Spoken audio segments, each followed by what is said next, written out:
guys, welcome to my channel. My name is Susie and I am the host of I Run Things. Today we're going to talk about sprints, strides, and surges.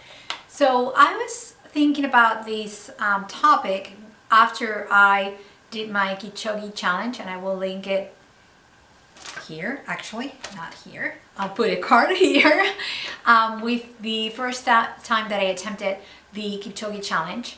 And just for those of you who are not familiar with that challenge, it is trying to run a kilometer in 2 minutes and 53 seconds, just like Kipchoge ran the Berlin Marathon, because in that marathon he broke the world record. So I was thinking about how speed work really spices up your workouts, and I did a little bit of research because I realized that I had not run all out in a while, and it's frankly a lot of fun. Research shows that when you practice running at your top speed, that can help you actually shave seconds or minutes from your longer races, such as the half marathon or the marathon. When you push yourself really hard for short periods of time, you will build muscle as well as the ability to run more efficiently. And that's what you want when you're running long distance. That means that you will be able to run faster, not only at the end,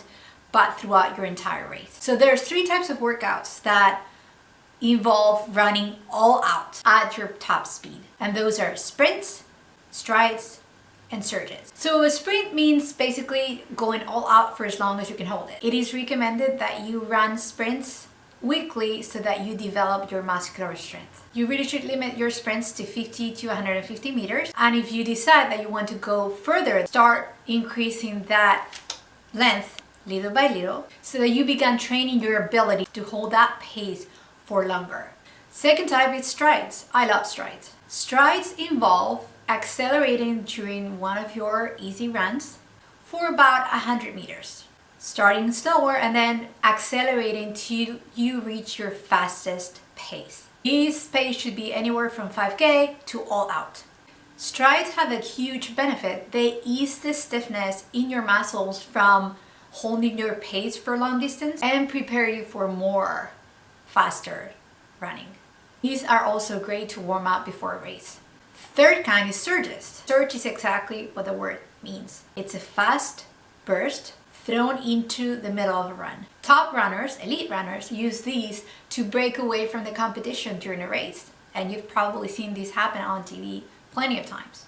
If you are not an elite runner, just like myself, practicing surges will help you improve your ability to change pace within your race. This can get you out of a rut if you're stuck in one, or it can put you back on pace. And for any of these 3 kinds of speed workout, any flat course without any sharp turns will work.